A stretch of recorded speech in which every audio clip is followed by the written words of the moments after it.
Hey everybody, happy Sunday. I hope that wherever you are and whatever you are doing, you are safe, you are well, and you are with someone you care about who also cares about you. My golly gosh, it has been wet here since we last talked. I know it's been 2 weeks since I filmed a chicken and garden update, but I don't know if you can hear.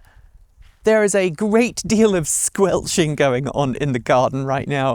It has been raining on and off all week. We had rain for most of Thanksgiving, and a bit of an update here on my broccoli. Look at that. We didn't have any from the garden for Thanksgiving because I wanted this broccoli to grow a little bit more. That's my hand for reference. This is starting to look like some of the best broccoli I think we've grown. So I've decided to keep it, and I will have it when it is a sensibly sized piece of broccoli.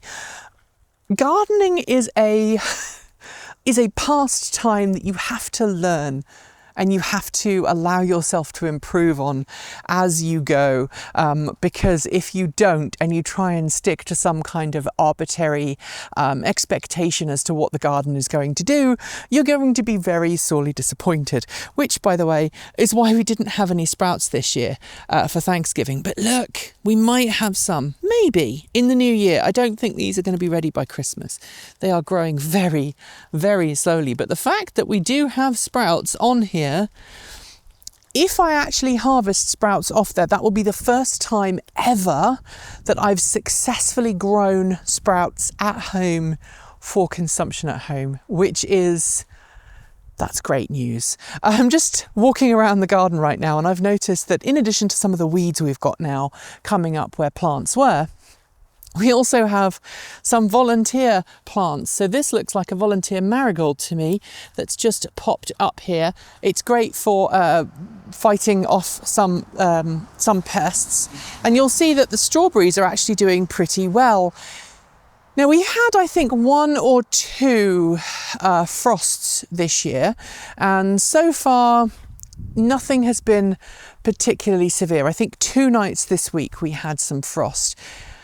I think colder weather is on the way, and obviously if you are further inland in the US, you're further towards the East Coast, you will have experienced a lot of cold. Here in the Pacific Northwest even, we haven't had a huge amount of cold yet.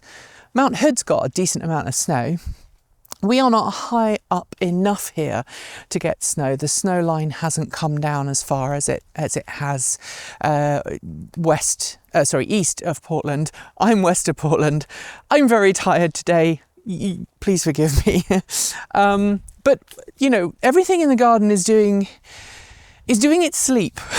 It's the sleeping time in the garden, and consequently the greenhouse is sleeping. And with reduced availability of food, we've started to see a bit of a problem for the local wildlife population, namely that I seem to be feeding everybody. So you'll be familiar with the chicken coop. That's Charlie there, looking very cross. You'll see we have my Hydro-Hen here, which still has some water in it. That is working just fine. We've got the strawberries that I put in the spring. They seem to be doing okay. My goodness, is that oh wow, it is. Oh well, that's just wrong. That's a flowering strawberry in December. Climate change is real, everyone. That should not be happening. The border's doing great, but around this side, we have a bit of a problem developing. Namely, that the chickens have kind of slowly dug down as time has gone over the last 5 years. The chickens have slowly dug down, and that has meant that the soil that was over this fence material here, this wire mesh, has disappeared, and that's meant that all kinds of little animals and birds have discovered a hole right there And what we're getting is a lot of smaller birds, and we're getting chipmunks, and we're getting mice. They are helping themselves to the food that is in the chicken feeder. So what I need to do is I need to either make or buy a treadle feeder. And treadle feeders are very clever. They have a little platform and the chickens learn to put their feet on the platform, and then a door will open up, giving them access to the food. Those treadle feeders are triggered by a chicken's weight, and obviously a chicken is a lot heavier than, for example, a chipmunk or a squirrel. And so with any luck, that's going to be part one of the solution. And part two of the solution is I'm going to have to go and buy some more hardware cloth. I'm going to have to install some fresh hardware cloth around the side right here. And hopefully that will get rid of the problem. Now, next year, I have voiced interest in rebuilding the chicken coop and actually extending it out to about here. And then my wife has suggested we put a little shed here, and maybe that shed could be for the VX1 or some other things.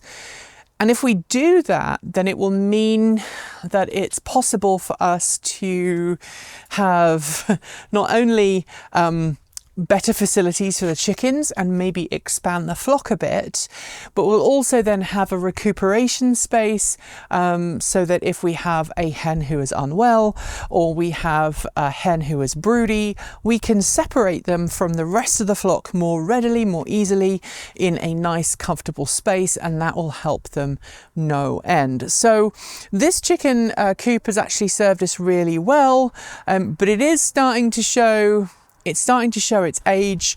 And I think moving forwards, if we can figure out a better way of putting a hen house together for the hens, I think that would be better. And then maybe converting this into a shed here would be absolutely perfect, because it would also mean that I could just plug my bike in and charge my bike when I finally get my bike back on the road, which is...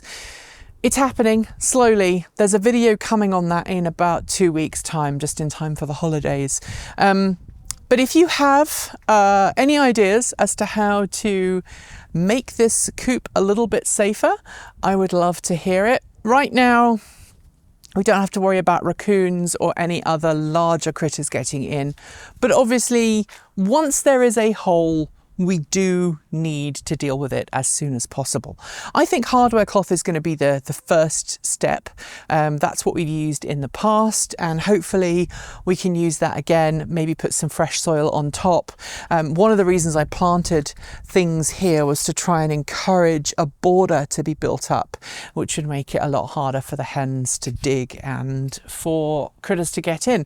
And of course, hens will naturally dig. They're very curious animals. They want to know what's going on. So I would love to know your thoughts in the down below. Tell me what's going on in your garden. Are you still harvesting? Are you still planting? I moved my daughter last week. She moved houses. She moved from a place that she was sharing with a school friend of hers into her very own pad. So she's living on her own for the first time. And I had to move her tomato plants, and she's never grown tomatoes before, but this past year she grew tomatoes that were still flowering at the very end of November. During Thanksgiving week, they were flowering and producing fruit, as were her peppers here in Oregon. Yeah, like I was saying about the strawberries, there's nothing wrong with the climate. Anyway, I hope you have a good weekend. I hope your week next week is a good one. I hope you are preparing for some time off at the end of the year, and I'll see you this time next week. Thanks for watching today. You can connect with us on Patreon, Discord, Mastodon, Blue Sky, or through our website. Massive thanks to the amazing folks scrolling by right now. You are the reason we can stay independent and keep making content without corporate influence. Want to see your name listed here too? Support starts at just $1.50 a month, and you can now even gift memberships. And of course, a massive welcome to our newest members: Adam B, Andrew Brown, Tiara Graves, Philip Jackson, Dieter Mulhop, Noor Naif, Annie Onimus, Todd Plenis, Barus Sharati, Andrei Starsky, Ralph Stultz, Richard Teague, Triple A He They, Lisa Vargi, Vicky Morales, Magpie Motors, and Travis Whitman. Thank you for joining up to support the channel. At this particular time in history when everyone's feeling the pinch, we are so grateful that you've joined the team, and that allows us to keep making great content. If you'd like to join them, you'll find our Patreon link below, or you can sign up via YouTube. If you're signing up for Patreon though, please go to the Patreon website. Do not use the Apple or Google app, since both take a big cut that hurts your wallet and reduces the income we receive. Prefer a one-off contribution? We've got Ko-fi, Bitcoin, a PO box, our swag store, and even an Amazon affiliate link, all great ways to make sure your money helps us. We post new videos every few days on the main channel, plus extras over on TE Take 2. And since YouTube comments, while open, aren't safe for us, the best way to chat with the team is through Patreon, Mastodon, Blue Sky, or our website, or in fact, our Discord chat. If you want more, the mighty algorithm thinks you'll like this video, but we'd love you to check out this one instead. Be awesome, be kind, be intentional, and never forget to resist. Keep evolving!